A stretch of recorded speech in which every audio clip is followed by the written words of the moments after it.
guys, great to have you here today. Great to be here myself. I unintentionally slept in an extra hour, and so I've just been rushing through my entire makeup routine to get to this point where I could share this info with you. I wanted to give you kind of a roundup of new blush and highlight products. Some of these are individual things, some are in palettes, and there just seemed to be so much new that I've been experimenting with here lately. I thought it'd be good to do sort of a roundup video, and I will categorize it a little bit with the things that I'm not loving so much, the things that are kind of in the middle, and then the best. So here is one thing that, even though the packaging is absolutely gorgeous and brilliant, I love what they did here with this NARS Exposed Cheek Palette. I mean, look at it. It's like you're looking through water. The texture of it is just kind of ripply, and then we see that again with the surface of the actual pans of product in here. It kind of reminds me of the Physicians Formula butter products, although these are a very different texture. They're very, very firm. They don't produce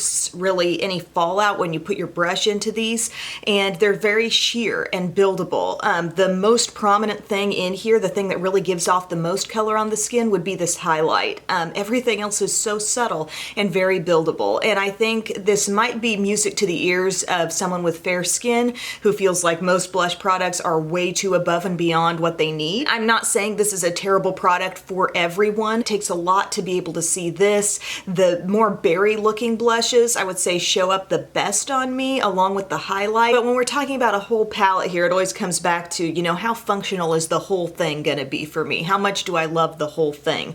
And the textures, like I said, even though at their surface they look kind of like a Physicians Formula butter product, they definitely do not have that level of softness. And it is kind of cool how you can pop a brush in and there's no powdery fallout, but at the same time, I just feel like it's a lot of work to get it to show on the skin, and then I do not feel like the staying power is very good on me. And I think that might just be like a lack of major pigmentation happening with these shades. I'm really not sure what this shade here is doing. It just doesn't have enough color one way or the other to really give me much of anything on my skin. This shade, I wouldn't really treat it as like a total contour. The tone of that is kind of somewhere between blush and contour. There's a little rosiness to it, but it's just all very soft and subtle, and I just wanted a little more color payoff, a little more like what you see is what you get. I would have appreciated that personally. But if you are one who is looking for more blushes that are just incredibly subtle and soft, and you really don't mind the active building up, or you just want something on the softest end possible, this might be for you. Now here's the thing that I am wearing in this video. This is the Natasha Denona Bloom Blush and Glow palette. So I got this in a PR package, and it came with instructions on how to use it, and you can really turn this into a 4-step process. That's kind of cool. There's part of me that loves that. There's part of me that thinks, really? Like, is this necessary? I do love packaging-wise what they did in here. The whole compact is gorgeous, first off. It's not too big, you know, for what you're getting. There's a nice mirror on the inside, and there are 2 cream products in here, and they've got that covered smartly by a little window there that's gonna stay open when you want it open and stay closed when you want it shut. So that's a big deal to me, and especially because this product down here, this highlight, produces a lot of chunky fallout, so that's really key to have those creams covered up. This is Cream Blush, Glow Cream Base, they call this. This down here is called Duo Glow, and then Glow Extreme. So you're supposed to apply the blush first, and I'll give you a little demo of this going on because I just thought this would be the product in this whole video that needed the most explaining. So this blush, this cream blush, is very potent. A very little bit goes a long way. It's super face brightening. It's kind of like Benetint concentrated more color-wise and put into a cream format. And so I blended that in with a synthetic brush where I felt like I had a lot of control with the size of it, and I love that look. Then they say to go over top of that more on the top of your cheekbones with the Glow Cream Base, and I tried to just use the tip of the brush to control this product a bit more, and this is very subtle. I don't see a lot of effect coming from this. Even when I apply it with my finger, I feel like, okay, it's just like a barely there sheen, just FYI, with that cream glow. Then you have something down here called Duo Glow, and it looks kind of corally, and this is sort of like an interesting shift you can put on the tone of the blush if you want to, and just go right over where you place the blush. And you wouldn't have to use all these steps every day, like that's not a requirement to make this work, but you can just layer up different ways and get different looks. So I've got that on top, and then you've got the Glow Extreme, which is basically your highlight, and it's very shiny. It gives kind of a wet look to the skin from a distance. Looking up close, it's a little more, I don't know, chunky, product-y looking than I would like. I just feel like I'm really seeing it on my skin, and I wished it was more like the Super Glows that I have in the shade Fair, and that is such a beautiful highlight, like really undetectable, super brightening. This is a little more chunky, and for that reason, like, I think the highlight's really important in this palette because that's definitely what I'm using, right? Like, if I'm pulling this out, I'll definitely put the blush on. I may or may not use this or this, but the blush and the highlight, I'm definitely going for those, and the highlight just was so like, it's not the beautiful highlighter texture that I know this brand to be capable of. I think it's kind of an innovative idea combining the creams and the powders in such an effective way, such a well done packaging design. But as much as I love that blush, for $55, it's not a whole palette that I'm gonna use all the time. Here's the thing I've been playing around with for a couple weeks now. It's my Cheek Leaders Mini Bronze Squad palette from Benefit.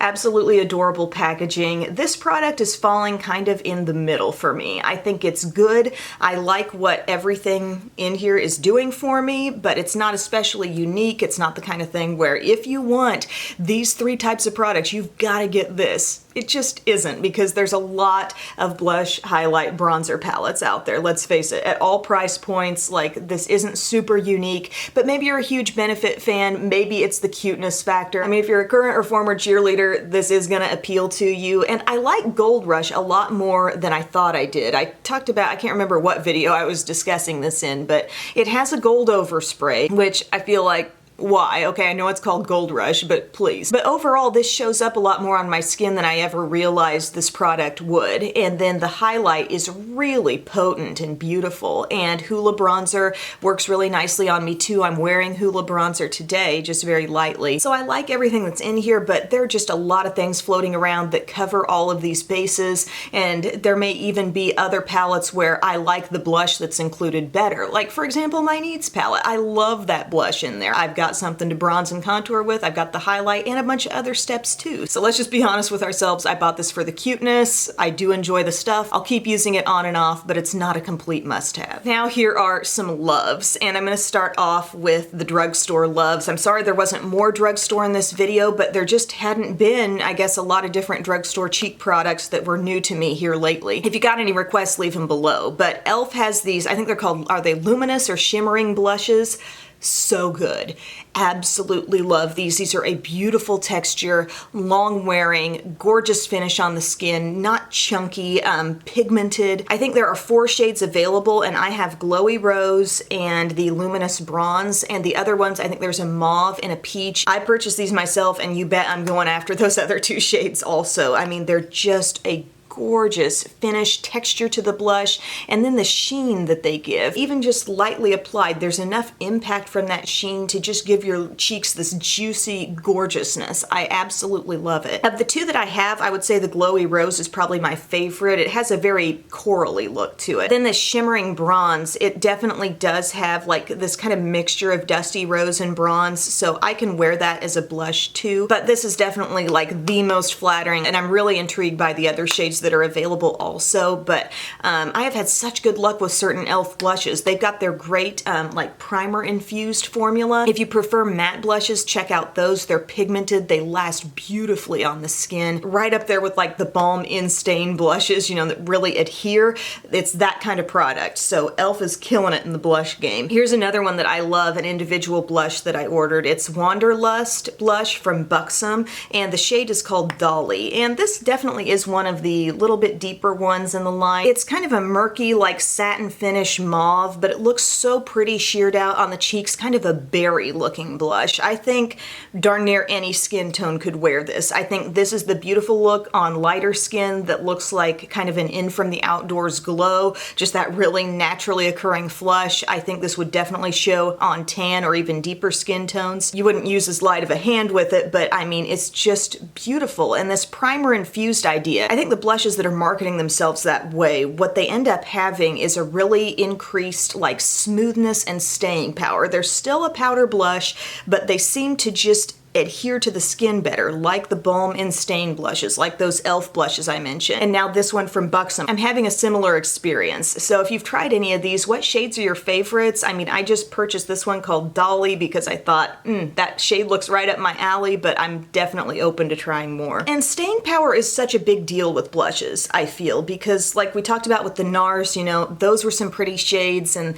they might look very light and effortless on the cheeks, but do they actually last? Because this is something that you're not applying on your skin full on, like really thick, like you might even certain eyeshadow shades. You're just kind of giving yourself a sheer amount on the cheeks. So even with that sheer amount, what can actually last? And I've had great luck with the e.l.f., the Buxom, and this last thing is a highlighter palette that I got recently, and it's called the Luminizer Squad. This is from the Balm, and they have put 4 of their Luminizer highlights into one palette. And this isn't the first time they've done this. They have a trio as well that I believe is Mary Luminizer, Cindy Luminizer, and Betty Luminizer, which is the more bronzy one. And there are some of these that you're not gonna find individually. So if you want to experience these new shades, you kind of have to get the palette, because Penny Lou and Emma Lou, where do you guys come from? Like, I've never heard of these before, but when I saw they were in here, I thought, okay, I really want to try that. So with these highlights, as you can see, they do kind of a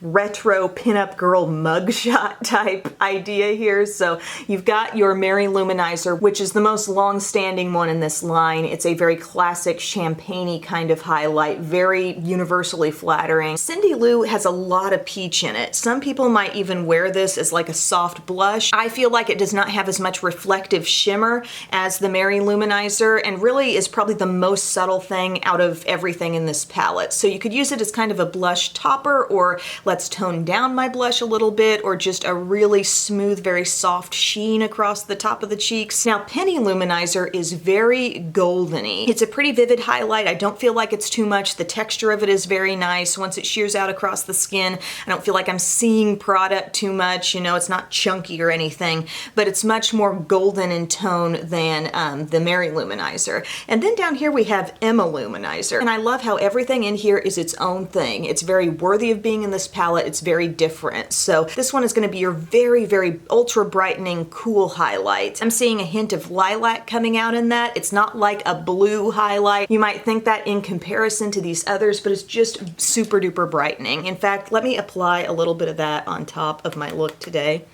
just so you can see, because it's like I'm getting a little bit of a lilac vibe, but as I shear it out, it just looks extra, extra brightening, right? More brightening on my skin than anything with a goldeny tone is gonna be. And I think that's gorgeous, you know? I love that. So I love that the Balm did this. I don't know if they have plans in the future to release these individually, but if you're a highlighter fan, you want a really nice pigmented texture, but yet something that's not gonna look too makeup-y on the skin, I think you will absolutely adore this. It's a lot of fun. So thank you guys so much for tuning into my video today. I hope this helps sort out the ups and downs of the blush landscape right now. I mean, again, these are just my opinions. Some people, if you've got different preferences, you might like certain things better or not as well. But in my opinion, if I just picked 2 tip-top things, I would say these e.l.f. blushes and this Luminizer quad are like my ultimate favorites. The Buxom is so like knocking on the door as well. It's just more expensive, and I feel like I love the look I can get with the e.l.f. But the shade range of the Buxom seems really, really nice, and I feel like there are other colors in there that I would just love too. Like I said, the cheek leader is kind of in the middle for me, like what it does, but not super unique. And then these, really the most expensive things here, these palettes. Maybe it's just that a palette's tougher to get right, and there are some things falling short in each of them. But thank you again, guys. I will talk to you very soon. Bye.